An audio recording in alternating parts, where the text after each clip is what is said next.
This is Shirley. She actually just turned 90 a couple days ago, and she lives in a retirement community in Denver.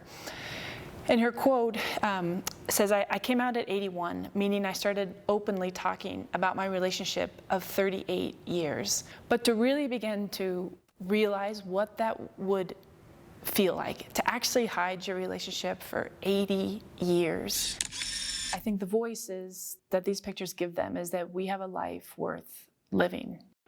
Losing the person behind the data and behind the research, and I really wanted to bring the person back in so people in the community could see how research and statistics affect people and affect their lives. And so that was really what Eye to Eye grew out of. We know that there are significant disparities that the older LGBT community face, like 56% report experiencing some form of discrimination from a healthcare provider. And for those who are trans or gender nonconforming, it goes up to 70%. Trying to hide is a detriment. It dulls every mental and spiritual tool needed to navigate through all other difficulties in life. We also know that 75% of older LGBT people go back into the closet when they enter assisted living or senior living communities. This sense of having to come out over and over to everyone, and how much this matters in healthcare when you are sick, scared, and tired.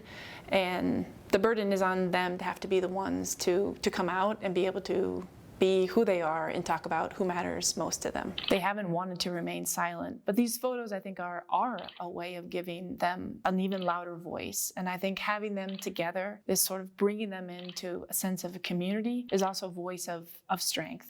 I do have concerns about hospice. I'm worried things will be outside my control. I still have to shave. I don't want to have hair on my face when I die. And that was her biggest fear, is that if she were to enroll in hospice and a nurse didn't ask, what were her biggest fears, or gave her space for her to actually express that she does still need to shave.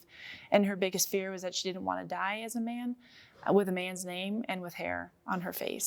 The exhibit is called Eye to Eye, Portraits of Pride, Strength, and Bravery. And it consists of older LGBTQ women who live in Colorado. I never felt I had to explain myself or make an announcement about being queer. We are all just people. We are all humans. The photos are needed because I think it helps people see that these are just people like them.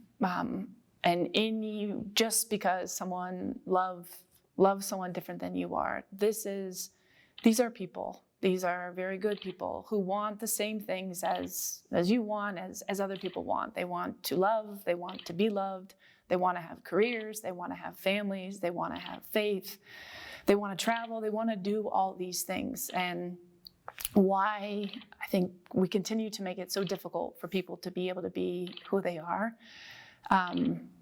is not right. And I think my hope is that when they see these pictures, they realize it's their friends, it's their family members, it's their colleagues, it's their neighbors, and it shouldn't continue to be so difficult to be able to be who you are.